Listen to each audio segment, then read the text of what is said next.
அப்படி என்னதானே பேசுவாங்க? டார்லிங் அது ரொம்ப சிம்பிள்.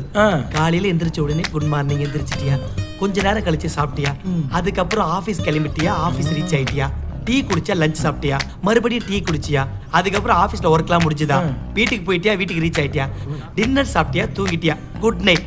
இவ்வளவு தாண்டா பேசிப்பாங்க.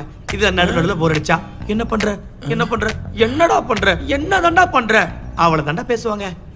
இவ்வளவு ஈஸியா லவ்? அப்படி நினைச்சதாண்டா நானும் லவ் பண்ணேன். அதுக்கப்புறம் தான் தெரிஞ்சது மாசத்துல 15 நாள் அவங்களுக்கு மூட் ஸ்விங்னு ஒன்று இருக்கும்னு. அப்படின்னா இப்போ நான் உங்ககிட்ட பேசினால சாப்பிட்டியா, தூங்கிட்டியா, எந்திரிச்சியான்னு, இது எப்போ பார்த்தாலும் அதான் உங்ககிட்ட கேட்கணுமா, நீ என்கிட்ட கேட்க மாட்டியான்னு கேட்பாங்க. அதை கேட்க வேண்டியதானே? அப்படி கேட்டா ஏன் நொய் நொய் நொய் நொய்னு கேட்டுக்கிட்டே இருக்க, எல்லாத்தையும் உங்ககிட்ட சொல்லிட்டு பண்ணுமான்னு கேட்பாங்க. சரி இப்போ என்ன தாண்டி பேசுறதுன்னு கேட்டா, ஓ அப்போ பேசுறதுக்கு டாபிக்கே இல்லைல்ல, நான் உனக்கு போர் அடிச்சிட்டல, என் மாதிரி இன்ட்ரெஸ்ட்லாம் போயிடுச்சான்னு கேட்பாங்க.